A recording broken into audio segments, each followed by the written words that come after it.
When I got fired, my sister called me a freeloader at every family dinner. Meanwhile, she was maxing out my card on fancy brunches and designer clothes. She said, "Get a life." So I did, and took back everything she thought was hers. I'll never forget the sound my mom made when my sister called me a freeloader in front of everyone. It was like a half-gasp, half-pleading sigh, the kind of noise someone makes when they want to disappear. We were at Sunday dinner, the same table we'd all sat at since we were kids, and my sister, Brooke, had just speared a piece of roast beef like she was delivering a verdict. "Some of us actually work for what we have," she said, smirking right at me. "Not everyone can live off handouts and pity." Everyone froze. My dad stared at his plate. My mom tried to change the subject. I just sat there, gripping my fork so hard my hand hurt. The thing is, she wasn't completely wrong. I had been struggling. I got fired 3 months earlier when the marketing firm I worked for downsized. I'd been laid off with a week's severance and a head full of shame. I was picking up odd freelance gigs, but it wasn't enough to get back on my feet. So yeah, I'd moved back in with my parents temporarily. But Brooke, she was living the perfect life, good job, cute apartment, expensive wardrobe, always posting boomerangs of mimosas and avocado toast. My mom bragged about her like she was a trophy. Meanwhile, I was the cautionary tale. So when she leaned across the table and said, "Seriously, maybe if you stopped feeling sorry for yourself and got a life, you wouldn't be mooching off everyone," something inside me cracked. Because here's what no one at that table knew: Brooke wasn't just my judgmental, picture-perfect sister. She was also the reason my credit card balance was sitting at $12,000, even though I'd barely bought groceries for myself in months. I found out 2 days before that dinner. I'd gone through my bank statements trying to see what bills I could delay paying. And there it was, a $680 charge at some rooftop bar in Chicago I'd never been to. Then a $1,200 Fendi purchase.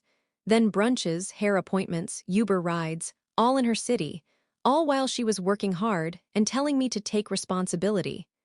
At first, I thought maybe my card had been stolen.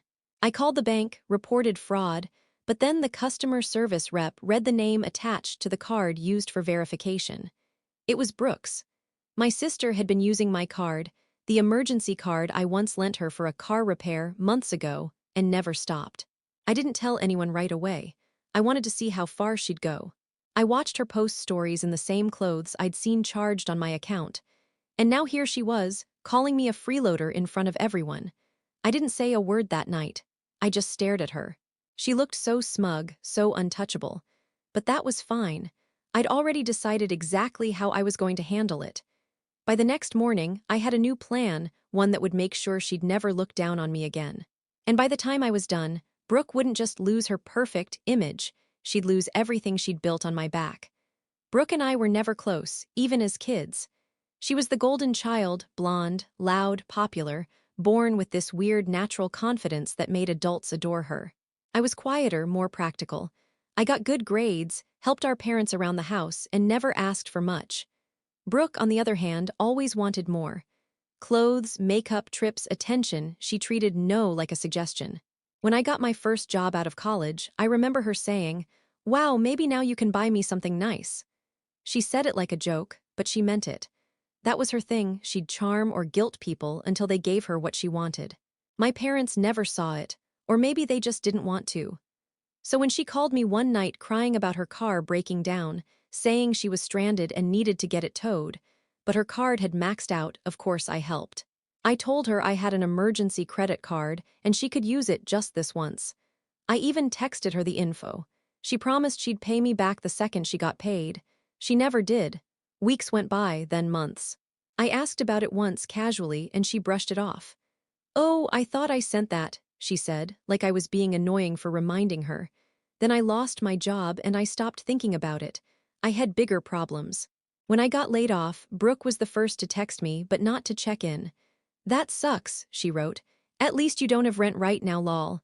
She didn't call once. Not even when I told her I was struggling to find work. My parents tried to stay neutral, but they made it clear they were proud of her for being independent.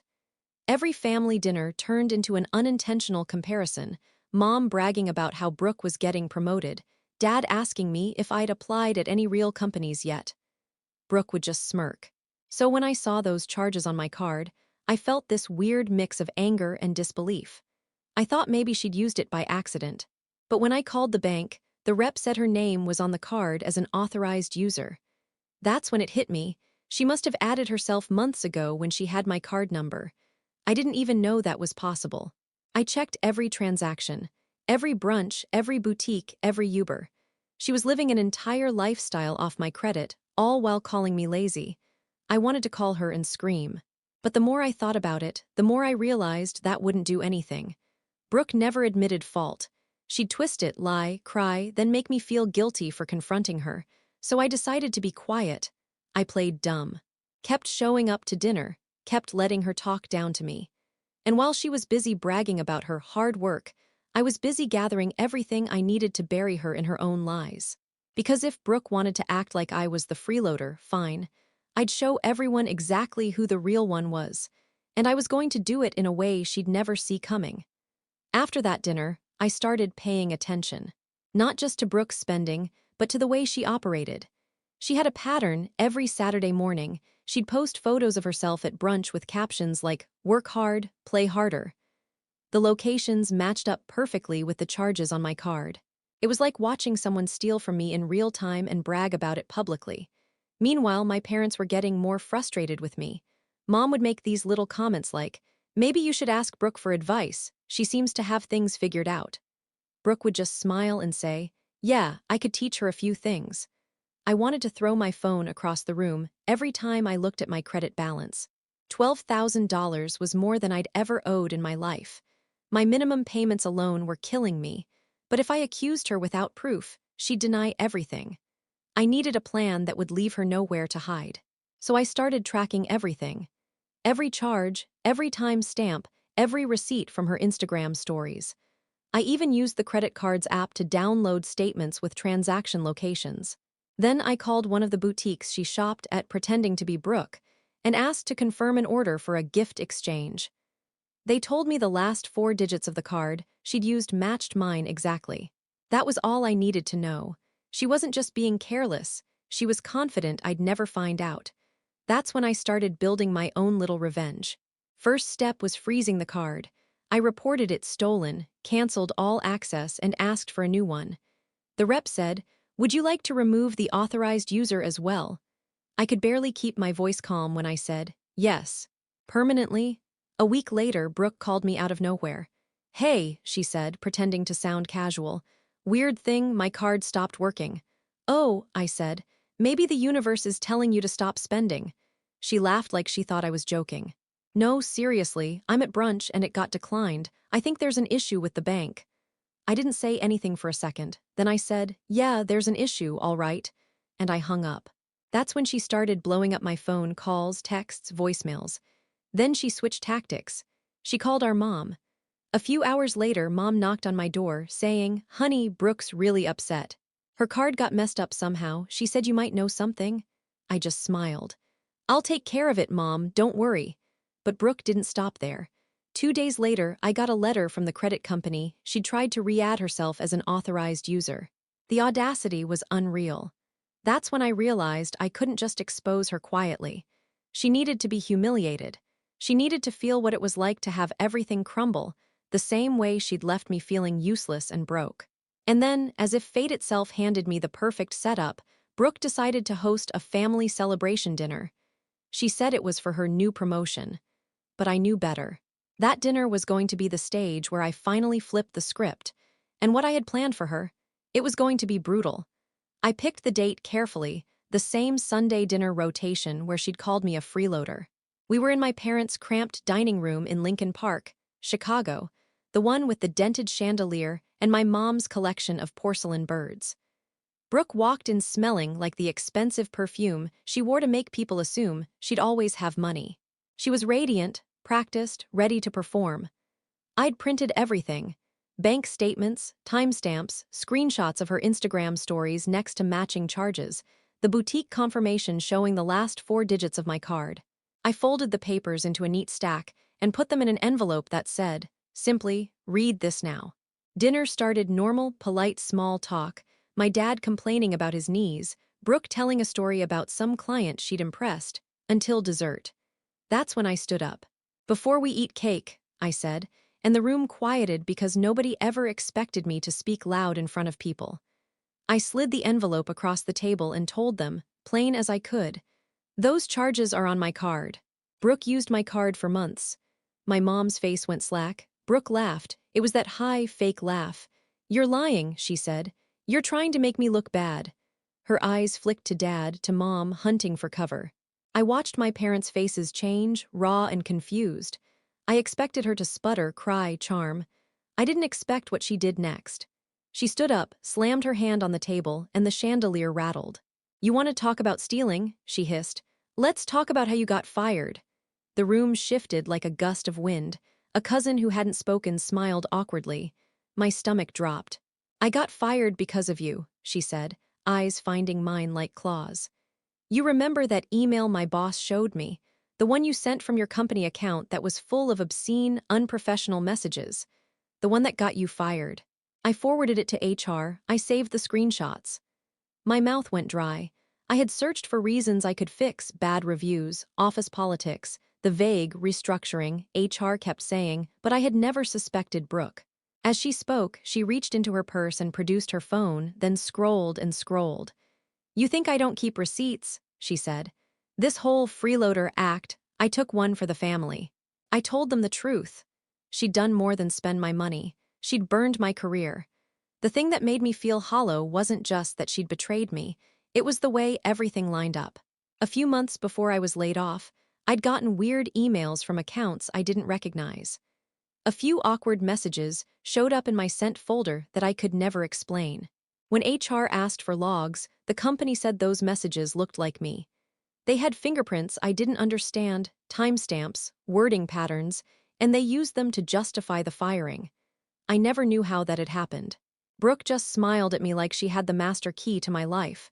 "She forged them," I said, because it felt like the only thing that made sense. "You pretended to be me. You framed me." Brooke made an exasperated, almost bored face. "It's called looking out for the family," she said. "You were making bad choices. I kept us from being embarrassed." Then she leaned in, low and poisonous. "You should be thanking me. Instead you attack me." My parents went white. My dad's face twisted with confusion and anger. My mom started crying, the small, stunned kind of cry people have when two versions of a life split in front of them. But I'd brought receipts for more than brunches.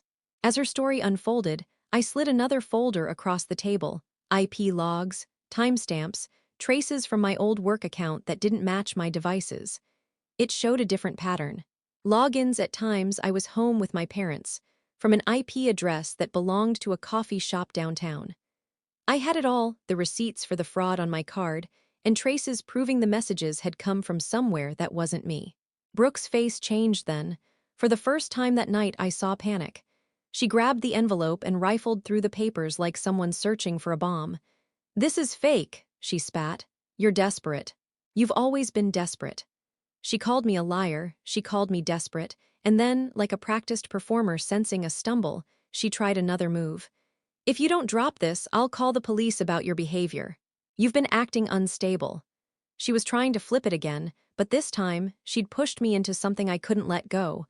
I wasn't just exposing a thief anymore. I was exposing the person who had actively destroyed my career to force me into the one place she could control me, our parents' house. The room was quiet. Mom was shaking. Dad looked like he wanted to throw something. Brooke's phone buzzed with frantic messages. And in my pocket, my thumb brushed the last message I'd been waiting to send. A copy of the email chain I'd just uncovered, addressed not to my family, but to everyone at my old company. My hand hovered over send. I didn't press send that night. Not yet. I wanted to. God, I wanted to hit that button and watch Brooke's world detonate in real time. But something in me said, wait. She'd spent years manipulating people, twisting stories until she came out looking like the victim. If I went off half-cocked, she'd do what she always did. Cry, play dumb, and make me look unhinged. So I needed a plan. A careful one. After that dinner, my parents barely spoke. My mom wouldn't meet my eyes, and my dad was trying to keep peace by pretending none of it happened. Brooke, though, she doubled down. She blocked me on everything, started posting cryptic stories about toxic family members, and bragged about cutting off negativity. But she slipped like she always did. She bragged in one story about celebrating freedom with my amazing new clients.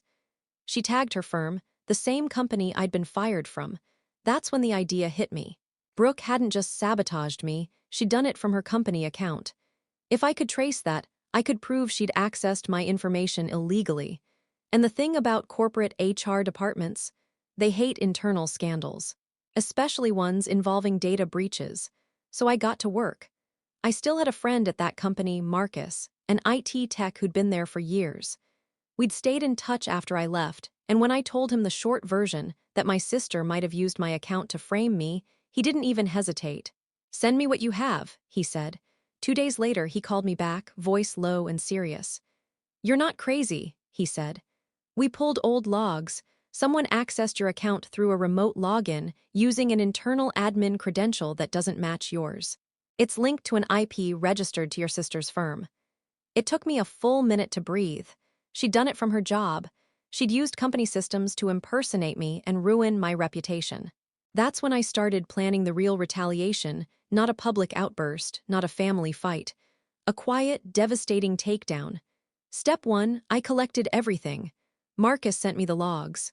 I had my credit card statements, screenshots, timestamps, IP traces, all neatly organized. I built a binder labeled Brooke, Theft and Fraud. Step 2, I sent an anonymous tip to her HR department. Nothing dramatic, just a short email. Employee Brooke, last name, has been using company resources to access private accounts belonging to a former employee of another firm. Attached are logs and records of fraudulent activity tied to her name and device ID. No return address, no contact info, just facts. Step 3, I waited. It didn't take long. 3 days later, Brooke's perfect Instagram went silent. No brunches, no filtered selfies, nothing. Then my mom came into my room, holding her phone, face pale. "Brooke's been suspended from work," she said. "They said something about a security investigation." I nodded, pretending to be shocked. Inside, my heart was pounding with this cold, measured satisfaction. But I wasn't done. While she was busy trying to salvage her job, I had one more move. The one that would make sure she never got away with the narrative she'd built. I wasn't just going to expose her lies. I was going to make her pay for every dollar, every sleepless night, every whisper of pity she'd planted about me. And that's when I found something that changed everything. In the middle of all the statements and screenshots, there was a transaction I hadn't noticed before, a payment she'd made from my card to a name I recognized instantly. Not a boutique, not a restaurant, a private investigator. I called the number that matched the charge and used a burner phone because I knew better than to walk into anything naive. The guy on the line, Greg, sounded like someone who'd been around dirt a long time. He agreed to meet in a coffee shop by the river, all neutral colors and background chatter. The kind of place where secrets feel safe because everyone's pretending they don't care. He showed up with a manila folder and eyes that never stopped scanning the room. When I slid into the booth, he didn't waste time. "You're not the first person she's got me for," he said, flipping open the folder. Inside were receipts in Brooke's handwriting, invoices from a pie firm with my card number printed on them, and a list of recorded meetings. The handwriting looked familiar in the way a scar looks familiar. You know it belongs to someone you've known a long time.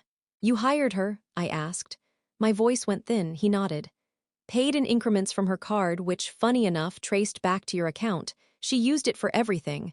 I was supposed to uncover dirt on you, find skeletons. Make sure if anyone asked questions, they'd find something. Then she wanted fabrication, emails, forged screenshots, a planted USB with evidence. She wanted paper that HR would eat up. She wanted plausible reason to get you out of the way." I remember the world tilting then. The idea that someone could manufacture my downfall like it was a shopping list, pay someone to create the story, then hand it to HR felt obscene. But Greg had more. "She didn't want dirt," he said slowly. "She wanted control, so she didn't just ask for damaging emails. She asked for a narrative that would make you look unstable. She wanted people to think you were the kind of person who'd send obscene messages and then blame it on stress. That way you'd be isolated, and she'd be the one who saved the family from embarrassment." He slid another sheet across the table, and it was a bank printout with a handful of wire transfers. My stomach dropped. One of the transfers was to a small LLC in my city. It wasn't a boutique. It wasn't a brunch place. It was an account with my legal name on it. "What is that?" I whispered. "Why is my name on that account?" Greg didn't look surprised. "Because she needed plausible deniability. She made an account in your name years ago when you were still on good terms with each other. Small deposits, transfers labeled gift or loan. When she wanted to launder money for things she didn't want on her books, expensive trips, a deposit on a condo, that private investigator work, she funneled it through that account. Then she paid herself back in ways that looked like you were responsible. That's how she paid me with your money. She covered her tracks by making the trail look like it led to you." I sat very still and felt blood run cold. My cards, my debt, my ruined job, all folded into a ledger that made me look like the reckless one. The one who couldn't manage money, the one who'd been forced out because of behavior no one thought to question. "But there's more," Greg said, and his voice was careful now, like he was unwrapping something sharp. "When I started poking, and I did because I'm a contractor, you pay me to find stuff. I found recordings. Cameras she'd paid to have installed in common areas at your parents' place. She'd been listening to conversations for months. She used them to craft stories that would manipulate them. She'd provoke a comment, record it, then go to them later with an edited version and say, 'See, this isn't healthy.'" She built a dossier. My head was pounding. Cameras. Bank accounts in my name. A pie who'd either been hired to bury me, or in a turn that made my hands shake, to protect me if he chose to. Greg tapped the folder like a judge. "I started to feel sick about it," he said. "So I made copies. If you want to ruin her, you don't need to shout. You need to show up with receipts and let the institution do the rest. But I owe you the truth. I didn't work for her the whole time. At a point, I decided I'd rather not be part of it." He slid a thumb drive across the table.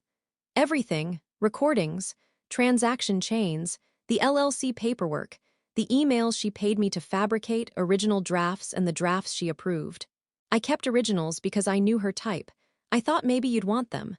My fingers closed around the drive like it was an anchor. The coffee shop noises swelled and then fell away. Everything I'd suspected sharpened into a blade. Brooke hadn't just stolen from me. She'd built an industry of lies with my name as the foundation. She'd bought people, HR, witnesses, a pie, and used them to paint me as a mess so she could be the hero in the story. Greg's face softened. "There's one more thing," he said. "When I pulled the LLC records, I found a beneficiary clause naming someone who wasn't you, someone in your parents' will." I felt it then, the cold ancient feeling that some things aren't small or petty. They are strategic. They are about inheritance, about control, about removing obstacles. "What?" I asked, and my voice sounded like it belonged to someone else. "Come see it," he said. "It's worse than you think." I stood up so fast my chair scraped. The manila folder felt heavy in my arms. The drive burned in my pocket. I had proof. I had a map. But Greg's last words were a warning and a dare at once. "You ready to find out why she'd ruin your life to the point of breaking her own family? Because the truth isn't just mean, it's ugly.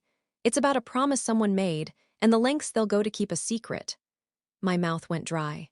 I wanted to throw up. I wanted to burn everything down. Instead, I held my breath like a diver and walked back out into the cold Chicago air. When Greg told me the LLC paperwork named someone who wasn't me, the world narrowed to the size of his coffee cup. I followed him straight to his office, a cramped, fluorescent-lit place with walls full of certificates and a fish tank that smelled faintly of bleach. He pulled up the PDFs on his cracked monitor and pointed. There it was. A trust amendment from 3 years ago. Typed, notarized, and stamped like it meant something ordinary. Except it didn't. The amendment named Brooke as the contingent beneficiary of my parents' primary asset, the house we grew up in, and everything tied to it. The little rental behind it, my dad's life insurance payout, even the small brokerage account Mom kept for travel. The clause was specific. It wasn't if both parents die. It was written in a way that let an administrator redirect funds if one child was demonstrably unable to manage finances or maintain steady employment for a consecutive 12-month period. In plain English, if I looked unstable or broke for long enough, the family's safety net would legally slide into Brooke's hands. The cold in my chest was not anger at first. It was the mechanical comprehension that she'd been building a trap and I'd been walking into it my whole adult life. She didn't just want money. She wanted to be the only inheritor left standing, the one adult in the room with power, with keys to the house, with control over who lived in it and who didn't. She wanted the quiet authority of being the responsible daughter and used my ruin as the tax to buy it. Greg showed me recordings next. Little clips. My parents' soft voices, worried, saying things like, "He's not himself," edited and spliced to include comments I'd never said. He had the raw footage too, the uncut versions where she'd asked leading questions, prodded my mom about me in ways designed to produce the exact lines she later replayed at the dinner table. She built a narrative piece by piece. I was unstable. I was a financial drain. I was the problem. The legal clause then made all that look like more than gossip. It made me a liability. She'd also used the pie not to find dirt for the family's protection, but to manufacture a dossier that would look authentic to HR and to anyone who needed a reason to write me off. The fabricated emails, the staged screenshots, the tiny USD transfers routed through an LLC in my name, all of it were tools to turn private lies into public proof. She didn't just engineer my job loss.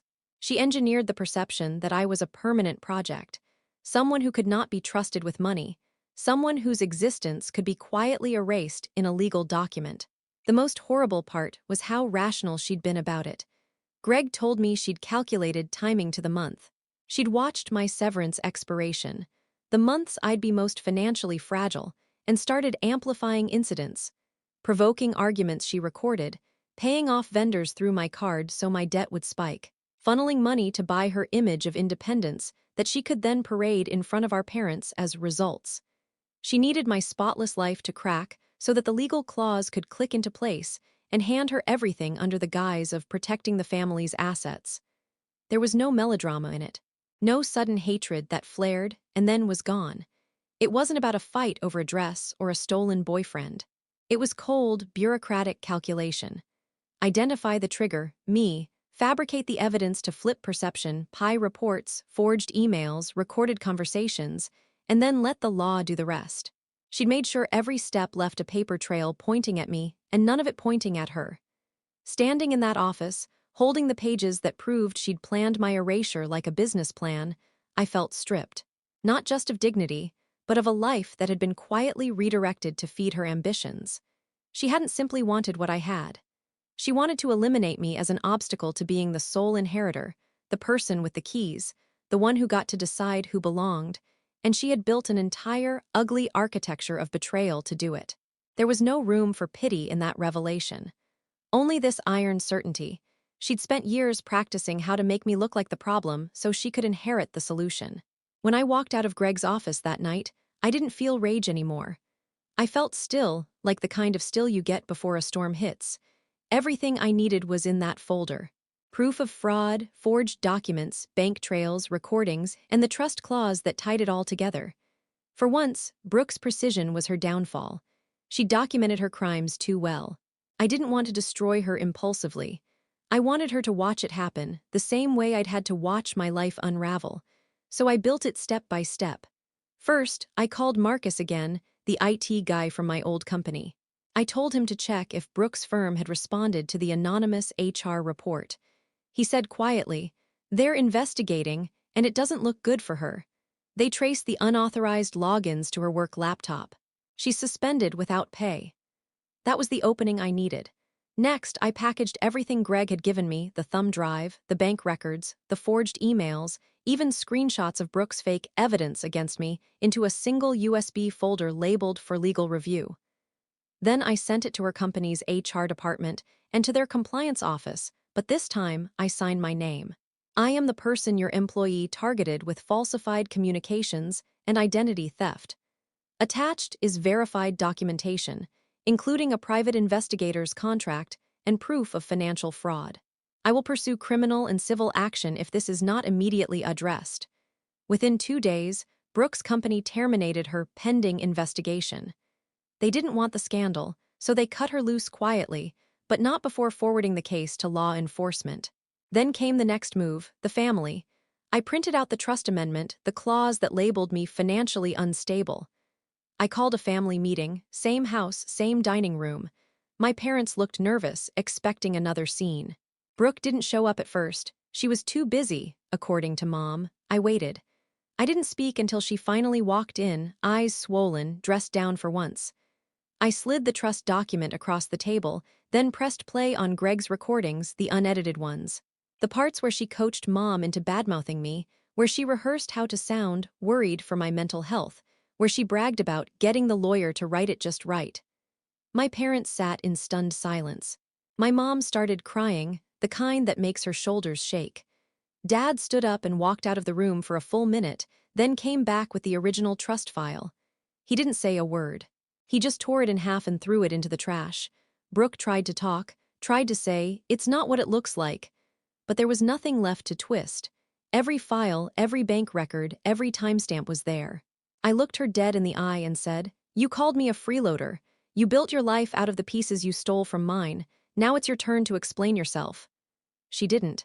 She just sat there, face pale, breathing fast. A week later, I got a call from the detective assigned to her case. They'd confirmed unauthorized use of my credit card and forged communications tied to her devices. They said the DA was pursuing charges for identity theft and wire fraud. I didn't smile. I didn't cheer. I just felt done. The house is quiet now.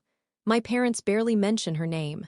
The trust was rewritten, equally, this time, and Mom said, "You didn't deserve any of that, honey."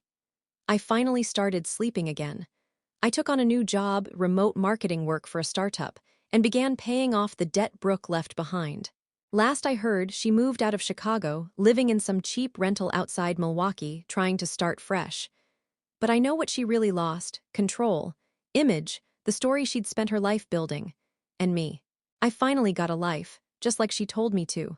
Only difference is, mine's paid for with my own damn card.